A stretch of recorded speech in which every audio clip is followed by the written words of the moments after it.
Welcome back, everybody, to another episode of Third and Longhorn. Look, we've had some fun episodes. We've had some very interesting, exciting episodes, but I don't think anything is going to be as big as, well, I shouldn't say that. So far, this is going to be the hands down the most exciting episode. So to start off with, there was a football game last week that we actually, I believe it was the Big 12 championship, and we played Oklahoma State, and I think we were all wondering what would happen. I don't think we all. Yeah. Here we go. I don't like to be grouped. Well, I shouldn't be grouped. That's all I'm saying. I got you. Some of us did predict bigger margins of victory than others. Like at least right here, I can't remember everybody. Let's dive into it. But man, all right, yeah. So let's kick it off. Who wants to give their first thoughts on the Texas versus Oklahoma State? Maybe let's start with one word to describe. One word to describe it, and then you can go into detail. Okay. Like that. To describe that win last week, I got a ton of words. I think it was impressive. It was phenomenal. It was a mature win. I could keep going, but I'll let everybody else do that. I would say impressive and probably just confirmation. I like that. I'll go dominant. I mean, that was a dominant win by Texas over, a team. Mike Gundy's a hell of a coach, too. Yeah. And I thought Texas not only was able to outcoach that team, but I thought they were better prepared. And they finished and they closed. That's the most important thing. Simple. I say complete. Mm-hmm. That was complete. That's what it looks like when it's put together. Mm-hmm. Yep. Yeah, I'm going to go convincing. But also fulfilled, right? Fulfilling. Like that was hands down the most fulfilling we've had. I love what you said about mature, and I've got some thoughts on that later. But yeah, let's go into it now. And Alex, I know you had some stuff you wanted to say. So give your thoughts on the game and how you felt about it. Yeah, so I mean, last week I was receiving a little bit of heat for watching 10 plus years of average Texas football and not believing that we back right off the rip. No, he didn't. And let's give credit where credit's due. A gentleman on this podcast actually gave the quote that I think made a few of us, actually probably all of us, a little nervous. And we put it out there. I was worried about the backlash, but Derrick, we can cite back. Colton will pull us back to I believe the quote was, "Texas is back." I believe Texas is back. I do believe Texas is back. Man. I do. He took it. He took the bait. No, check this out. Knock on wood, baby. Knock on wood. No. Let's hear him out. I'm just telling you, I've been up there, guys. These guys, they believe. I'm not foreseeing the future. I'm just saying right now, Texas is back. And let's give credit where credit is due because, it's back. Yeah, no, and I'll let DJ speak on that, but he was ahead of the curve with that one. He's seen it with his own eyes, and let me give this team their props. Like, they're handling business, and as I look into the playoffs, like, we're a scary team. Like, we can get this done. Oh, yeah. And it's crazy how my opinion on this team has shifted so quickly. Like I said, I've seen a lot of bad Texas football, so it's going to take a lot of convincing for me. In these past 2 weeks, these may have been the two most impressive wins these back-to-back weeks that I've seen in a long time. And I just commend this team. I commend the coaching staff. One thing that's the most impressive to me is the recruiting we've done over the past years, because we are so deep on this team. We got so many weapons, and we can hurt you from so many different ways. I don't want to take up all the time, but I just feel like that needs to be said. I think what's interesting is that, like, if I were to try to play devil's advocate, I would say, well, you played Tech and Oklahoma State. You played Tech. Let's not talk about them this year. It shouldn't be talked about much. And you played Oklahoma State, who was down by 20 to BYU at half just a week before and barely got in. And to that I say, we beat these teams the way we should have. Yeah. We've not questioned our talent. We've not questioned their willingness to hit. We've not questioned their football IQ and knowing what to do and where to be. Yeah. What we've questioned is the level of play that rolls out every week. Are we playing down to our opponent, or do we play up to our opponent? What we got a chance to see the last 2 weeks is what it looks like when you play to your standard. And I think that is what's the exciting part, because I genuinely believe our standard can beat anybody. So if we're gonna keep playing that way, who can't we play with? Who can't we? Right. Yeah. I mean, that's the promising thing, right? The team looks like, for a while, I understand what you were talking about the team not closing because it seemed like they were winning games, but not getting better every week, right? And you guys know that's the challenge. Can you get better every week? That's what Alabama's doing. That's why everybody's impressed with Alabama. It's like, man, that team got better every week. That's not the same team that Texas beat, but Texas still beat them, all right? but that's what we've seen the last 2 weeks, is this team get better. All right, week to week. And it's been drastic improvement. I think the number one indicator of that is red zone offense. Even when Texas dominated Texas Tech, right? All three phases scored touchdowns, which is really rare. I don't know the last time you guys played in the game where all three phases scored touchdowns. Seems like everybody was making big plays. It seems like every phase of the game, every unit had splash plays. But the red zone offense was still bad. Yeah. They still were fumbling in the red zone, had penalties in the red zone. They still were bad in the red zone. In the red zone? Yeah. And exactly. So I kept saying to myself, man, what? That's just, you got to accept they're just flawed. They'll be a bad red zone team. They had been all year long. In that Oklahoma State game, Mike Gundy said after the game, they were better on the field than they were on film. That was weird to me. That was a weird comment. I think he was talking about red zone offense, guys. Okay. I think he expected to stay in that game because Texas was going to be their own worst enemy in the red zone like they had been all year long. But Texas was 5 of 5 in the red zone. Truth be told, the only thing keeping Texas from being the number one team in the country is red zone offense right now. How'd you lose that Oklahoma game? Pick in the red zone, couldn't score on the goal line. Red zone offense. If this team is going to be the kind of team that goes 5 of 5 in the red zone, guys, they're going to win it all. Yeah. That's the only thing really been holding them back. They can score for anywhere on the field except when they get in the red zone. It's like the Benny Hill music is playing. Yeah. You know what I mean? And the interesting part too is the way that this whole thing is kind of poetic, the way it's set up. Right. This has been a revenge tour. This has been a farewell, a Kobe farewell tour, and a revenge tour at the same time. Damn right. And how ironic is it that we get a chance to see Washington in a bowl game? If my memory serves me correct, that's what we seen last year. That's one of your L's from last year. Still waiting for that game, that team to show up last year at that game. So, And you saw Oklahoma State, which wasn't on the schedule. Exactly. That's an L from last year too. So I'm looking at that and I'm saying, all right, we get that opportunity, and then it's going to be a great opportunity for us to be challenged in a way where we have to prove ourselves still, and that's truly just our spread defense. What does that look like? Can we defend the spread? Pass defense, can we defend the spread with a mobile quarterback? Because when I look at OU, when I look at U of H, I look at two teams that gave us problems. It was a guy that can move a little bit, and they spread us out, right? That's what UW wants to do. Now, the secret thing that UW want to do is they got a kid back there in that backfield that they want to turn around and be able to hand the ball off to whenever they can. They got 3 NFL wideouts. That's gone. I want to speak on that. That's what I want to speak on. I truly believe our national championship is January 1. Whoever come out of that Michigan-Bama game, you know, they make us, it's a formality. They make us do this game too, so we'll handle that. But our national championship game is January 1. That'll let us know who we got. Yeah, if you think Texas is back as a DB, a member of DBU myself, Texas ain't going to be back till DBU is back. And this game is going to test it. Because if them young bucks back there, they want to bring back DBU, this is the game. They'll face 3 NFL wideouts, best group of wideouts they played since they played Washington last time, with an NFL quarterback, with an NFL arm, and nobody throws it deep more often and is better at throwing it deep than Washington. They throwing it deep, guys, 20 yards or more 100 times this year.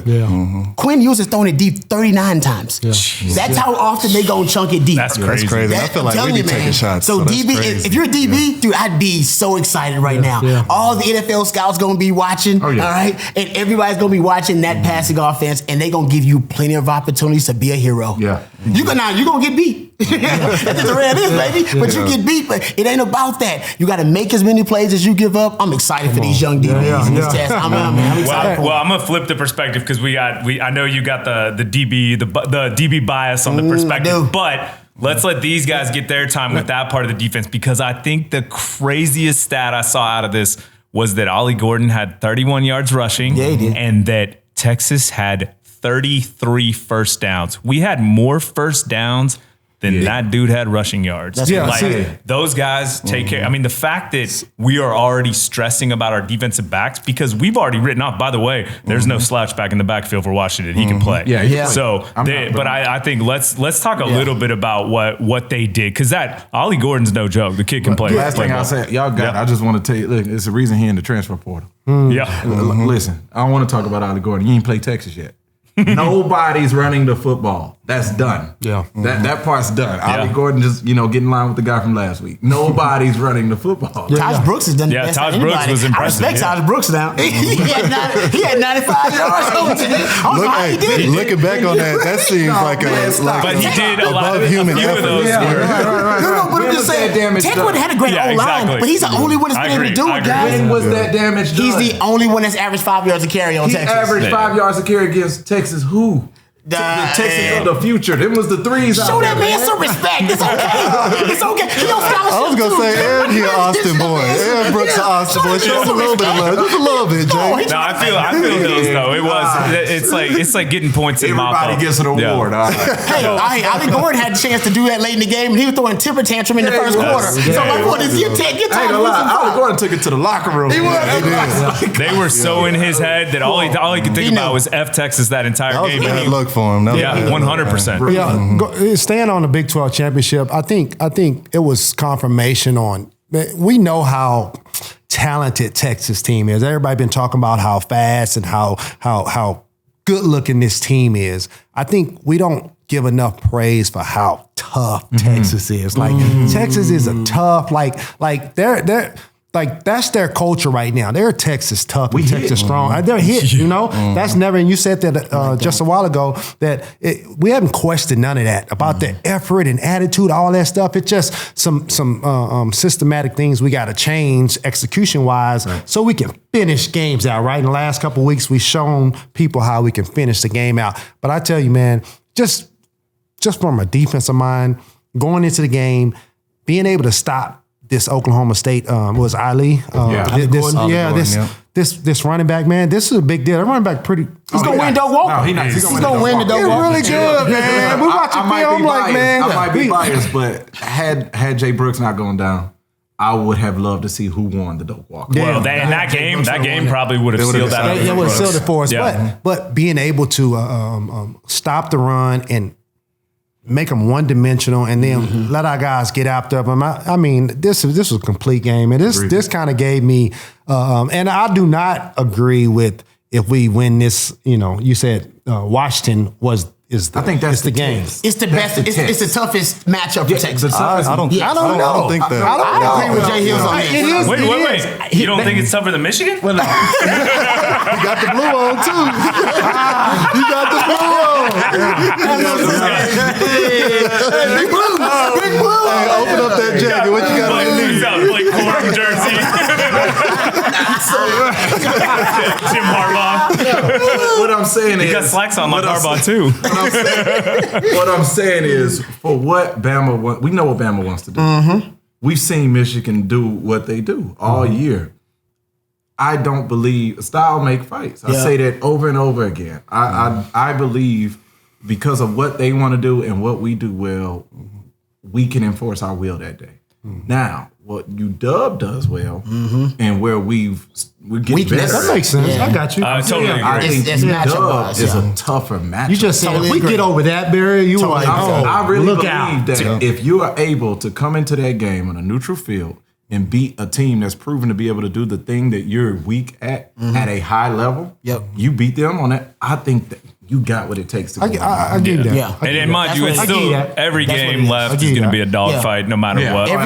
Every run first team Texas has played, they match up well with. K-State was a top 5 running team in the country when they came in the year, and they had to abandon the run. And just Their whole roll team the and coaching football. staff's in the portal now. Right. So everybody's Texas, and DJ said that Texas will force you to abandon your running game Texas will and force you to beat go them to the one dimensional. But the whole thing about UW is they don't care about abandoning the running game. No. Because they would love to, Kevin DeBoer would love to throw it 45 times. He's got 3 NFL wideouts and he's got Michael Penix Jr. So that's why it is the toughest matchup. Because Michigan, they're a run first team. Yep. And so is Alabama. They run first. Michigan, what was that? Was it Penn State? They didn't throw the ball in the second half. Yeah. They didn't throw it one damn time. Like a service academy. And this is 2023. They did not put the ball in the air for the final 30 minutes of the football They would do game. Texas a favor. That's what I'm saying. Do Texas a favor by doing that, man. Dare y'all to come bring that this way. Yeah. Well, let's move to. Can I add one more thing? I want to add one more thing about the run game, or defensively, the front seven, and DJ can kind of speak on this too. Like, I just want to commend our front seven on the mental focus to have this type of running game. Because DJ would tell you, like, all it takes is one missed assignment up front and the guy's breaking 90. And that'll ruin your numbers. So the fact that our numbers are what they are, it means that these guys have locked in from 0-0 all the way through 48 minutes, man. And that's in, like, at the college level, that's hard. It's hard to do at the pro level. But to lock in for multiple weeks without messing up at all, like shutting you door. got to have just the ultimate confidence when it comes to that, because if you're going to be that consistent at it, you gotta be. I mean, they got balls when it comes to running the ball. I'm just telling you, man, you ain't doing it. It just ain't happening. I love when I see teams come in and say, "We gonna run them. We're gonna establish the run." But it's led by the two All-Americans right in the middle. Absolutely. Like them guys say, hey, it's not happening. Okay. They don't have no bad snaps. Like, I can't put enough emphasis on, like, no, all it takes is a 3-tech getting cut out his gap and it's going 70. One lazy Well, that happened against Wyoming. We saw it early in the season. Somebody I think it was Hill took a bad angle on that play, and they got like an 80-yard or 70-yard touchdown run, which was probably the only really long, like that's Kansas like the longest had run. That option run. That's right. That's right. They don't give up a lot of them. No. But think about it. Y'all just named the two. Yeah, you exactly. You Because it doesn't happen. You can name them. Like, that one time. If I'm Taj Brooks, I'll be bragging like a mother about that 90-something yards. I got him. Well, guys, let's move to first down. And so I want to know, we'll start with Hills. Who was your MVP of the game? Ooh, that's Quinn. Okay. Best I like that answer. He was Ball on came out planet. sharp. I mean, he had the drag route, and I want to say the second quarter where he just fell asleep and he just didn't see third and it. long, he threw the pick. He just didn't see the guy. Like, you can tell how he threw it. I just did not see it. He never saw him. Yeah. Right. But I mean, you take that out of his game and you look at where that ball was going, especially that first half was just, I mean, it was nothing Oklahoma State could call that had him frazzled. Yeah, he knew 350, where to go with the ball. Every single snap, it felt like. It genuinely felt like he is a step ahead. He was like 20 or 30 yards behind the Big 12 championship game record at the end of the first half. That's what I'm saying. That's nuts. That is like, I think for me personally, that was the first time I seen him play, and I'm like, okay, this is why they had you as the highest recruit. Like this is what they saw.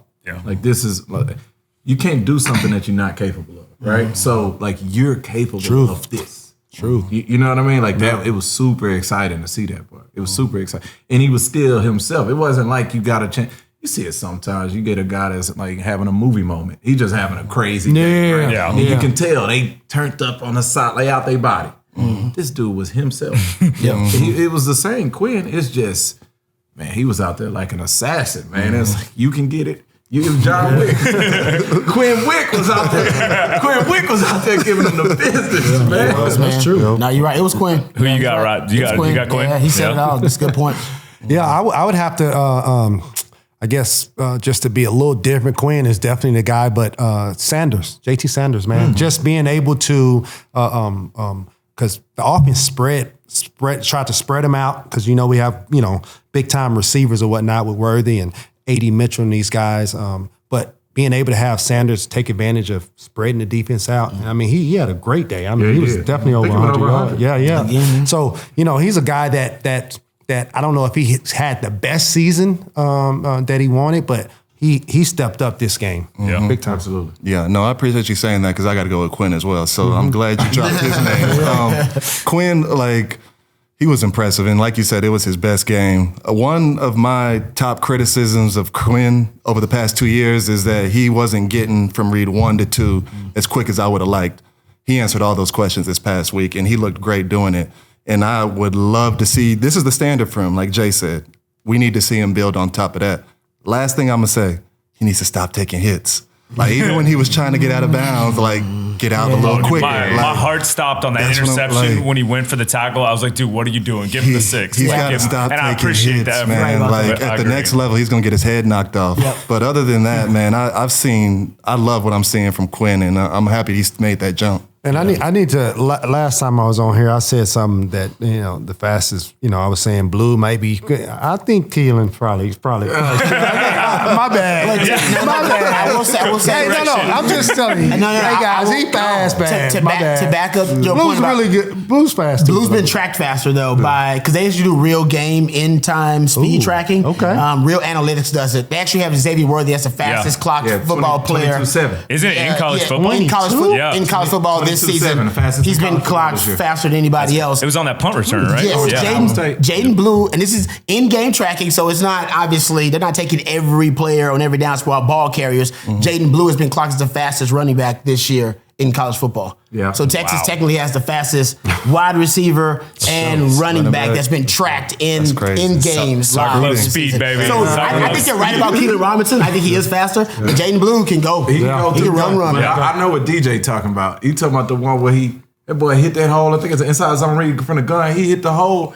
And then he just hit Buddy with a little quick stutter and hit the sideline. I know. I'm like, how did he get past Is that the tightrope? Is that the tightrope one? I thought a glitch happened on the game. I'm like, there's nobody in the screen. It was just him on the TV screen. I was like, there's nobody else in the screen, man. Like, how many touchdowns has he had over the past 2 to 3 weeks? Like his numbers are off the charts right now. 4 in the last 2 weeks. 4 in the last 2. Yeah, he's got 2 rushing, a kickoff return, and receiving one. 2 rushing, and had the kick. Well, you don't have to worry about red zone when that guy's in most of the time because he's gonna bust it and take it the whole way. He do. Yeah, and they run that 21 personnel package out here with 2 backs in the back. Yep. I like that. That's why he cracks it. The 3-3-5 buster. Yeah, man, it's nice. That was his. And so I'll go to my MVP, which directly it's not Bert Auburn. So sorry, Bert. Bert missed. So, but it doesn't mean we have to cancel the fan club meeting. Man, your boy. No, I'm still here.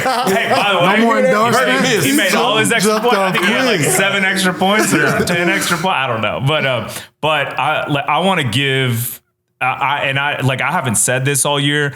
I think Sark and Kwiatkowski deserve MVPs for that game. And I'm gonna say something that I haven't heard people talk about, and I firmly believe this because I had a lot of people tell me this of like, yeah, it was almost Texas' complete game except for the third quarter, and I completely disagree with that because I think that what they did in the third quarter was so genius because I had said from the start that this game was not only one Texas needed to win, but this needed to be the start of the lobbying circuit to get into the playoff, right? Yep. And if Sark continues as he was in that game with that first half, we were on pace to hit 70 or 80, right? And I think that game could have easily ended up, and especially with Oklahoma State's strengths, like a 70 to 55 game or 70 to 60 something. I like where you're going. When he took his foot off the gas, and that first drive, we didn't score, but they got the ball with 9.5 minutes left in the third quarter. We took the wind out of that game. And he decided, he was like, I'm going to grind it out this quarter.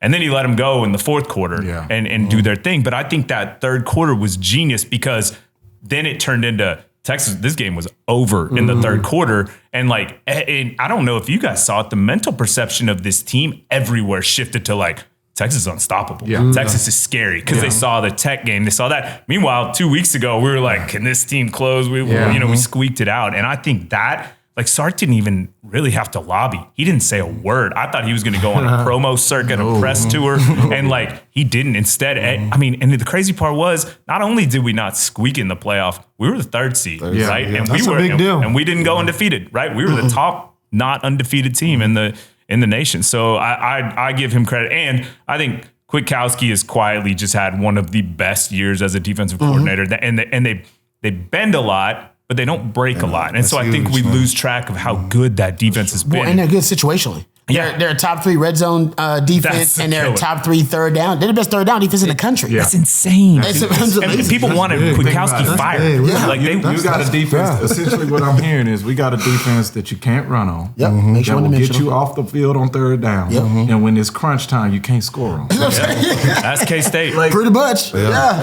I don't know how you exactly. That's a great point, bro. It doesn't make sense, but you're that defense. That defense is solid, and I think we're such perfectionists as fans in the sense that we're they give up a lot of deep balls or stuff like that, but it's like that. It hasn't cost us the game. But it's by design. Yeah. Because of the way they make them one-dimensional. That makes It is sense. by design. That makes It's like, sense. listen, I got to give up something. This is what we're going to give up. We're going to shut you down in the run game. And then when you do have to pass, we'll know exactly when you're throwing, and then we can, That's a good point. We can dial up the pressure packages. Yeah. So I think what you said about Sark is also by design. Sark wants to open up with the passing game. I think they used to frustrate some of us, but he wants to close games out with the running game. Force opponents to submit with the running game. He did it in the Bama game, Iowa State, Texas Tech, Oklahoma State. That's ideally what he wants to do, have those big humans lean on people. You start and seeing these open up with the long speed. 6-7 minute drives. Just wearing them out. Man, by the time they even get the ball back, it's like, good luck scoring 20 in the next 2 minutes. Exactly. Their eyes are By closed. design. Their eyes are closed on the ground. Like at that moment, into submission. I really hope he said that. I know you ain't out here with your eyes. I really hope he said that. Well, that's awesome, guys. Well, let's move to second down. So, talk a little bit about what this means. I think Quan Cosby said something that I really liked of like, everybody was asking him about, talking about, well, do we get into the championship? Do we get into the final, the college football playoff, et cetera? And he was like, guys, enjoy this game. And I think that was such a smart thing that he said, because I think we take it for granted. Like, what does this mean to you guys? Like winning the Big 12?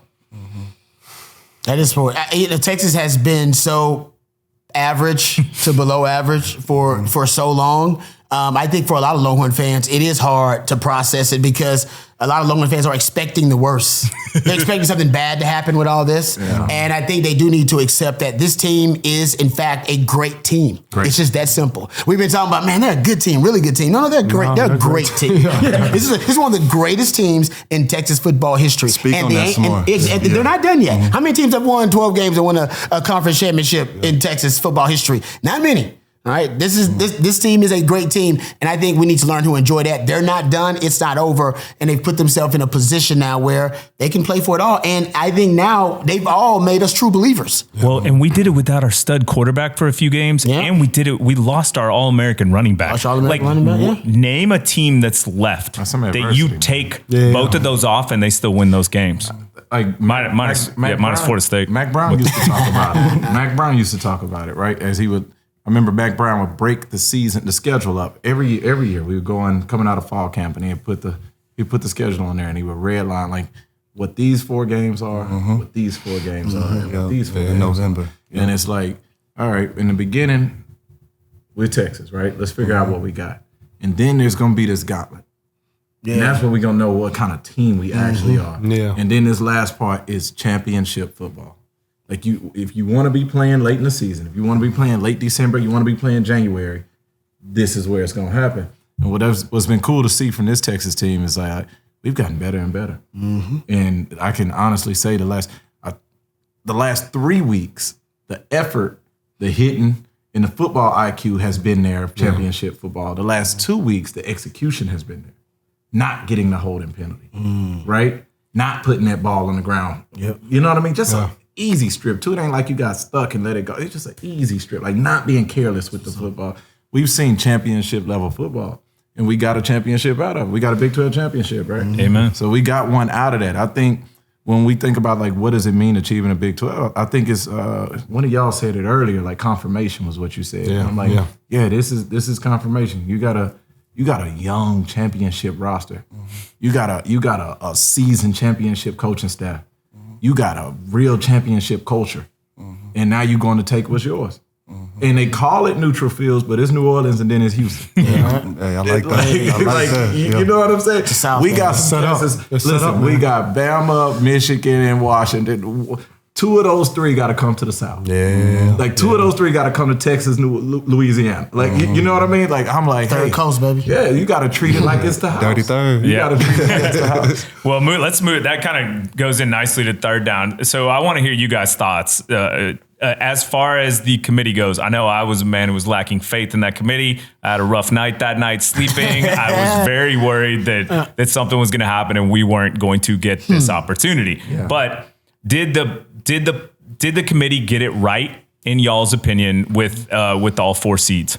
Well, I'll go first on this because it's going to be I'm sure it's going to be some mixed feelings in here. I think.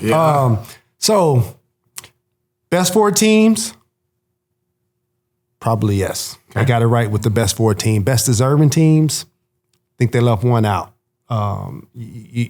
Bama, trust me, they've been doing really good. Bama is pretty good, guys, really, really good, and they should be in the playoff. But Florida State, you got to put Florida State over them. So no SEC teams. Nope, no SEC teams, which is crazy to say, but I'm just saying how it fell out. You got Michigan, you got Washington, and then us.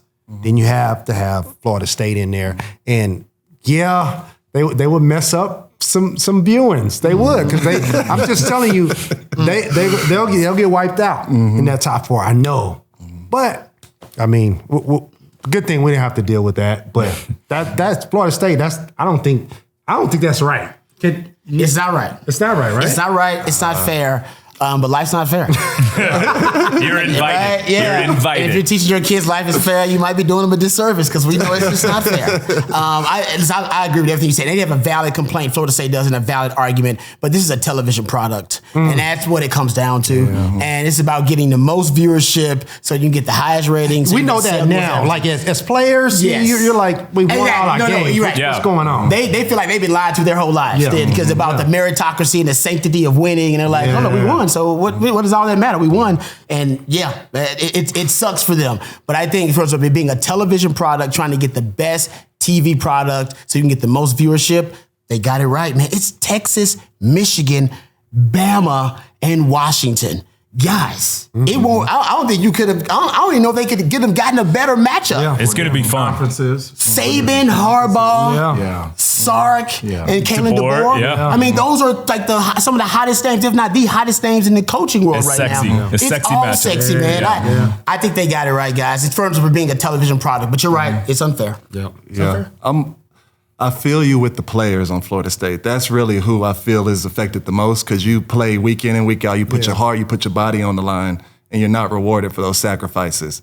With that being said, they definitely got it right. With college football, it's style points has always been a thing ever since the BCS era. The best team doesn't always get in. I go back to the 08 team that we had. We didn't get in over Oklahoma. Teams get juiced all the time. Style points matter. And Florida State did not handle business the last 2 weeks, in my opinion. Yeah. That championship was the most painful game. That Louisville game. Oh my God. Yeah, that's what I'm saying. We should have been in there and we probably would have won that thing. Louisville wasn't that good. But that's what college football is. And that's what it's always been. I think they got the best 4 teams in there. And going back to it, Florida State did not handle business. They did not look good the past 2 weeks. I agree. He's right about that. I think we all on the same page on that one. I think it's 2 things for me. One, it goes back to kind of what you was touching on. We got a chance to see. Did y'all watch the national championship last year? Oh yeah. Yeah. Did y'all think they was gonna let that happen again? No chance. No chance. Terrible. Did y'all think that them sponsors that spend that money to have that brand associated with the national championship was gonna let that happen? I had that game off in the second quarter. Exactly. Yeah. Millions of Americans I'm a junkie. did. Millions of Americans did, right? Yep. Yeah. So that's the business part of it. From the other side of it, you got to think of what the actual rules are. They have a little asterisk in there. They have a rule in there, and I'm going to butcher this, but look it up. It's like quality of available players or something like that, right? Did not know that. When Jordan Travis went down, man, and now that's one part of this equation. Plus, so Jordan Travis goes down. Plus, Florida State looks ferocious. They no longer putting you in here, brother. Yeah, that wasn't Malik Murphy behind Jordan Travis. True. Had Florida State went in there and looked remotely like Florida State, They should have been in there. I think they would have got in. Absolutely. I agree. Gotcha. Absolutely. Even with Jordan Travis out. Okay. But this committee has already decided we can't have last year no more. So how does that happen? If a player opts out or if a player is unable to go, we got to see what product is on the field. And if that product should not be in here because it's going to impact, the overall sanctity of this thing, then we can't have it. We just can't have it. Now, I think the real argument would have been, they could have argued Georgia or Bama, but then you go back to, y'all played on the neutral field and Bama won. Come on now. So that makes sense, right? And Bama played another member of that final part, and they lost. So when I look at, the moving pieces here, I'm like, man, I think they did get it right. Yeah, with Bama and Georgia playing, Georgia won all year, right? Number 1 all year, and then the later you lose in college football, it always been that way. Which I mean, it is what it is. That's how it's set up, though. You lose parts of this. The championship part of the season, man. That fourth part of the season is championship. Like, you lose here, you probably out. Well, when you like, my dad's a lawyer, and when you read the law and you see that it's written in a very open gray way, it's generally to leave things open because you want that option. That makes sense. And if the selection invite, it wasn't an automatic berth, right? There's no automatic berths right now. And if they wanted it to be automatic, they would. You know how easy it is to say first thing's head to head, or first thing's your record, second thing's head to head, blah, blah, blah, blah. And so you know exactly who's going to be in there. Yeah. They didn't want that because of things that happened like Florida State. And I also go back to what my mom told me, which is walk a mile in their shoes. Yeah. And could you imagine if Texas was the one that had the Quinn got hurt and, you know, and God forbid we didn't have Malik and Arch? Like, could you imagine? I would say that Texas might be in a better position. Because he's right about the performance. We had this happen in 2014 with Ohio State. Yeah. Right? Ohio State. That's right. They were down to their third string quarterback right before the Big Ten title game. And Cordell Jones. Cordell Jones. No. But listen, Cordell Jones was not on anybody's draft board, but he got drafted in the fourth round after playing 3 games. He played the Big Ten title game, semifinal, exactly. And they were scoring 50 and 40 points, blowing out their opponents. So if you had a third string quarterback that was like a Cordell Jones, or that was really good like an Arch Manning or something like that, then maybe you'd be in a different position. They did not. Their third string quarterback looked like a third string. Exactly. Right. So you were done. And Cordell got out there looking like a race. He looked like Jamarcus Russell incarnated. I ain't never seen a run like that. 80-yard ball. Fourth round pick after 3 games, guys. Unreal. Y'all have been in the league. Fourth round pick after 3 games after not being on the radar at all. That's crazy. It was like 3 games, and his stats was crazy. It was like 3 games played, 13 touchdowns. He was a freak. I remember it. I was like, wow. Well, and That's crazy. I think Oak said it best of like or maybe it's about the style points and when you lose, and both of you all said it. It's these pieces because, man, it's tough to beat Georgia right now. They played great all year. They were the juggernaut. You know, they were unstoppable, and they had to play. I mean, I'll give it to them. They played a tougher schedule than Michigan, in my opinion, and I still think that they took care of business. And look, they lost to a good Alabama team and an Alabama team that was prepared. Alabama kicked their butts a little bit. Like to me, Georgia, if I'm being honest, this Georgia team is probably the weakest Georgia team. Oh, for sure. That's fair. They're still cold. I didn't have They're still, you could argue them in. It's probably the weakest Georgia team we've seen. Yeah, this is the weakest Georgia team I've seen in a while. And because of the QB position. Because of the QB position, exactly. Yeah. And when you looked at them throughout the year, I mean, it was like survive in advance. Like, you go back and look at the South Carolina game, they was getting smacked up and down that field in the first half. They went to halftime, they got it together, and they pulled away in the second half.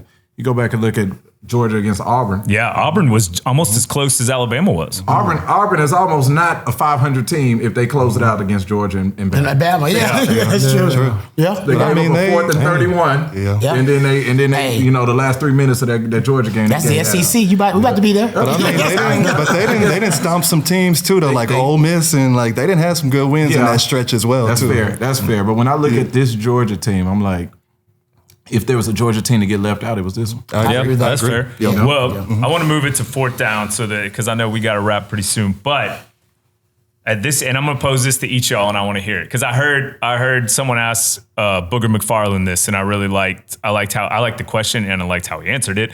But with a month to prepare, there's 4 teams left, right? With a month to prepare, I want you to rank these 4 teams at playing at their absolute best. Rank them 1 to 4 with a month to prepare.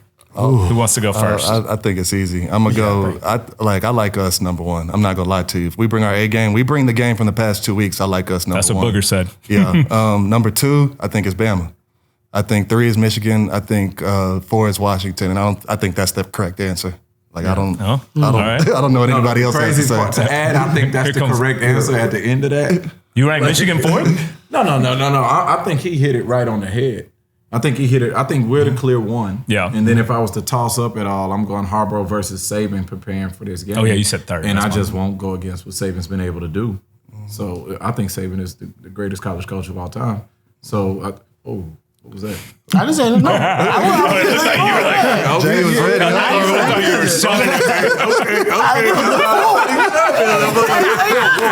Jay was ready to unload, boy. All of Saban's everything. I didn't say nothing. I didn't disagree with nothing. I look at what Saban's been able to do to this point, and I'm like, Saban is the clear two. Texas is a better team. Sark has proven that he can prepare, right? So I put Texas 1, I put Bama 2, and then when I look at Michigan and Washington, I'm just like, well, Washington is pretty. You're gonna get what you're gonna get, right? And with Michigan, I think what they do best is on the defensive side of the ball. I've talked about that throughout the year. And so I think a month to prepare defensively for Michigan, they can put together some things. So because of that, I go Michigan 3, UW 4. Yeah, I mean, they said it. I mean, I wouldn't go against. Rod, what do you got? That's gonna be hard to go against. I'll go I'm hoping Texas. Rod leans to me here. I'll go Texas 1 because I think Texas all around has a really good shot because they match up well with 2 of the 3 opponents they can face. I think Washington is their toughest matchup. I agree with Jay Hills on that. Second, I'll go with. Ooh, that's good. I'm gonna go Michigan second. Yeah, I'm gonna go Michigan second. Okay. I like that Michigan defense. I think it is legit. I think Harbaugh's a hell of a coach. Harbaugh's a ball coach, man. Man wins at every level. Yeah. College, pro. Yep. Yeah, I mean, if God gets coach ball. Facts. And we know he does preparation, right? We know he's Nobody prepares more. Yeah, so I'll go Michigan, and then I'll go Bama because we've seen Bama. Y'all talk about this being one of Georgia's weakest teams. It's actually one of Bama's too. It's just that Nick Saban's a hell of a coach, and he found a way to solve all their problems. Yeah. But Jalen Milroe's still not a high-level quarterback. He's got elite athletic traits at quarterback. Yeah. And I think Texas, matched up with this. I'll go them third, and I'll go Washington fourth. But Washington is dangerous. See, man. that's what I think I would go. Dangerous, man. I'm sorry. I think I would go. I go Texas 1 if we have a month to prepare, which Sark with the month to prepare dials is it a up. scary man. Yeah. And then second, I think as of right now, with how people are playing, I think Alabama did. The way they came out against Georgia, I mean, it wasn't great actually, but then the second half, the adjustments and the way they played, like Georgia looked confused at the end of that game. He messed them up. Oh, yeah. And then I'm gonna go Washington third, and I've watched Washington play a lot, but they're kind of like I've kept my eye on them, and look, they've struggled. They've had their struggles, but when they're on and they're playing, gosh, man, between that running back and those receivers and that quarterback, and their defense is good. They're not. I agree. They're probably the weakest defense left, but I would put Washington third. And then I want Michigan to prove to me that they're legit because I haven't felt great about them this year. I think they have a great defense, but I also think I don't think their schedule has panned out to be as tough as everyone thought it was. And look, I'll give you credit for beating Ohio State. That was a good win. And the Penn State win was okay. But they've been getting credit for a lot this year. And I don't think they've really been totally tested. So this might be the first time they get tested in my opinion. I need to see JJ throw it more than 20 times. That's my thing. Going back to Washington, I had him as my last team, the 4th ranked team. I just want to say this. I do believe that boy Penix is different. Yeah, man. Like he got something in here. Like his will to win. Like the game could be ugly. It could be on the line. But like guys are just different. I play with Pat Mahomes and I tell people like, you got to be miles ahead of the Chiefs. You got to be that much better than the Chiefs because if it's even, Pat's going to be the difference. I kind of feel that way a little bit about Penix. Like, if the game is close, like, he's going to be the difference. He got something in here, man. And I just want to say that. I like that. I've watched enough. I watched enough Pac-12 After Dark.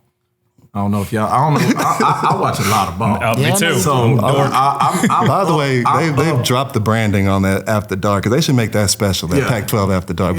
Sorry for interrupting. I watched a lot of Pac-12 After Dark, man, and I caught a lot of West Coast games this year. UW is nice. UW is nice. I will not take that from them. I've seen what it looks like. I've seen Arizona State have their foot on their throat for 3.5 quarters and then throw a 94-yard pick six and lose the game. I've seen that. You know what I mean? I watched them against Arizona. I watched them against Arizona and was, man, listen, Arizona, if that conference wasn't, going away, I'd probably pick Arizona to win it next year, to be honest. I watched them against USC. And I seen them. They had no answer for Caleb Williams. Now they outscored him. They definitely outscored him, and they outlasted him, and then they pulled away at the. But Bro, it was an actual track meet. I think it was almost like 60, 70 points scored in the first half. It was ridiculous, right? I'm looking at UW and I'm saying, a month to prepare. I'm still not like, I know what I'm getting here. I know what I'm getting here. I know that I'm getting, first of all, the wide receiver 2, I forget his name. Not Polk. Yes. Jalen McMillan or Polk? Jalen Polk. McMillan's 3, right? So Polk. I'm talking about Polk. Polk last 4 or 5 games, he ain't really been. He didn't look like he looked earlier in the year. Matter of fact, they had to show him film of himself to show him you're still that player, right? And this just happened, and he had a pretty decent game against Oregon in the championship game. What's the other kid they got? Dunze. That kid can play some ball. He's a real deal. That kid, he real deal. He's the next level player. He'll be a first day pick. I will say this, and I hope we revisit this after Texas wins this game and gets him in the Sugar Bowl. Pressure on Penix. I seen what it does. I seen what pressure on Penix does. Like consistent pressure on Penix. I seen what it does. And what's something we've had a little trouble with on the quarterback. Yeah. From like we have struggled to pressure. Yeah. Like the it's quarterback sacks that can move around. Yeah. He can move around. Look, we get a lot of middle pressure, but our edges. Surprisingly, he don't want to move around. No, he likes the pocket. He's good in the pocket. Well, because he's had 2 ACL surgeries. He had 2 ACL surgeries already. Get him off the spot. I'm almost, again, I'm not the one making the game plan here. I'm almost saying, let's get him off his spot. Flush him. Let's make him, we're probably not going to confuse him a ton on the back end, but I don't want him to know where the pressure coming from. Yeah. Let's get him off his spot for 4 quarters. I've seen what it looks like when you are hitting, go cut that Arizona State tape on. They hit him for 4 quarters. He did not want that. Go cut that Oregon State tape on. Obviously, the weather played a factor in that one. Go cut that tape on. Oregon State defense been hitting all year. They hit him for 4 quarters. One of his worst games. I seen what it looked like. Yeah. I'm saying, with a month to prepare, that's not something I think you can change.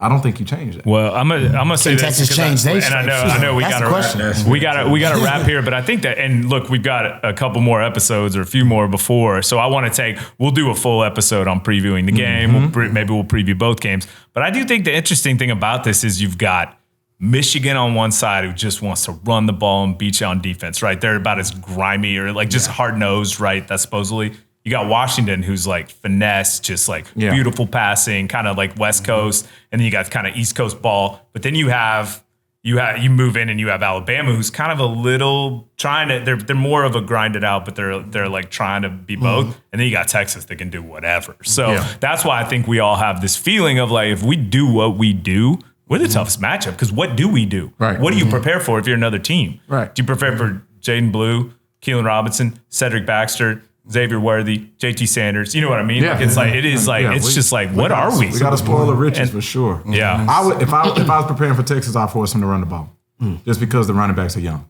Yeah. I would force them to run the football. I would like make it to where, listen, we keeping 2 back, we keeping 2 deep, we got guys over the top. knowing that Sark's gonna probably still go with the pass. I would say Sark's gonna throw it anyway. He's like, I got some plays. Well, let's not go too deep because I want to save that for the next episode for next week, because I think we got a lot to talk about, and we're gonna have a lot of transfer portal, a lot of other things to talk about. So I like that. Texas will put you in that portal. Yeah. But no, this was great. I know before we get out of here, I know everybody's got to get, but I know Sean had something he wanted to Sean, what you got? Present to I think I don't know which one it was, but one of us got inducted in the college football. I don't think it was me. It wasn't me. So we got a special little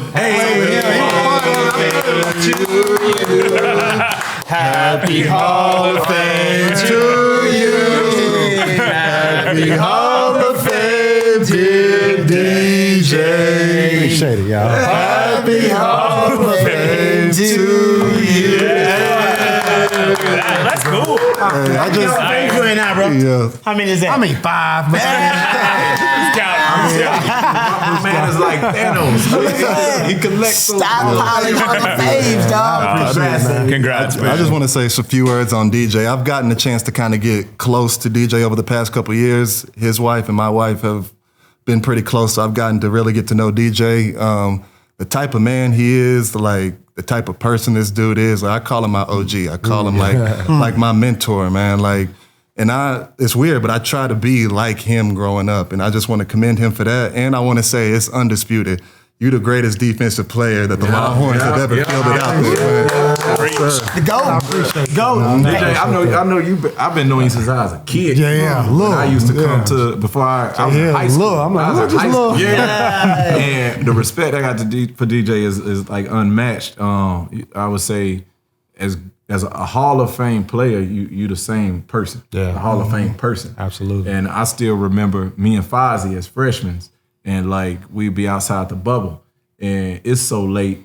You know, everybody running their routes and everything. And as a freshman, even at 7-on-7, it's hard to get some reps, right? I forgot about I remember DJ. I didn't forget this. DJ is in the league, prime league DJ at this time, and would be like, "Y'all want to stay and get some reps?" That's awesome. And me and Fozzie would be out there, and it's so dark. He didn't cut on his headlights from his car, so that we got more lights to see. And mind you, I'm a freshman at Texas, man. This is like all pro, NFL, all everything. You got me on a route too one time. He remembers it. I was pissed. I was like, man. That was it. You got the tape on that? I got the tape on it. But no, we stayed out there, I kid you not, we stayed out there for maybe another 90 minutes. Yeah. Everybody gone. We just got somebody to throw to us. Yeah. And it was me, DJ, and Fozzie. For and he didn't even know me like that, right? And I was like, man, I my respect for you is And I appreciate that, bro. Unmatched, man. Thank you, man. I've been knowing DJ, hell, man, now 20-some years or something like that. baby. Hosted him on his recruiting visit, so I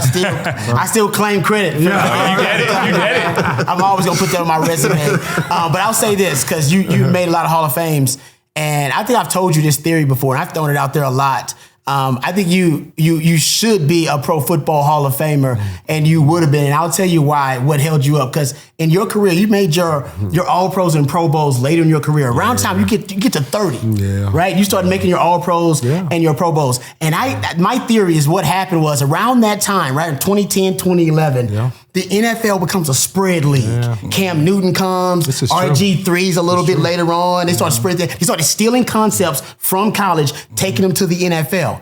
This dude was what I call a spread baby. All right. The reason he thrived in the Big 12 where we are, because the Big 12, as soon as he came, it became a spread league. The air raid took hold, and everybody was spreading the football out. And this dude could run like a DB, sideline to sideline, hit like a linebacker, and had these skills of an elite havoc-minded defender.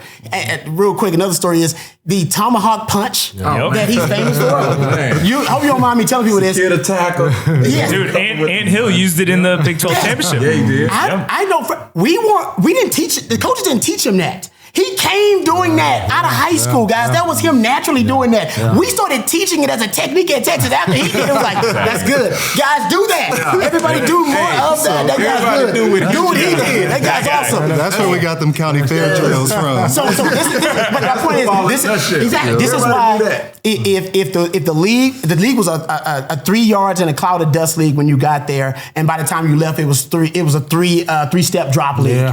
And you became, when the league caught up to your skill set, you were one of the best linebackers in the league. And I do believe that that was 5 years, or that they forced you to be like a in the box a linebacker that played in the telephone booth, and you had to, because that was the league at the time. If the league would have caught up to you about 5 years before that, you'd be a Pro Football Hall of Famer and wouldn't even be close. I love That's that. what he was like. Dude, he's the best spread linebacker that honestly that I've ever seen. I've never seen a linebacker so comfortable in space and defending spread like you were, man. I think you made it, because linebacker wasn't a sexy position. It just wasn't, right? But like, you made it to where the athletes growing up started saying, "I want to play linebacker." Man, that's cool. Like, you know, like that. Like that. The athlete back in the day, the best athlete want to do what? They want the ball in their hands. So they want to play running back. They'll play wide receiver. They'll do. Now the athletes are saying, you know, the Anthony Hills of the world are saying, what's the kid that's at LSU right now? That's a dog. Like, number 4. It's some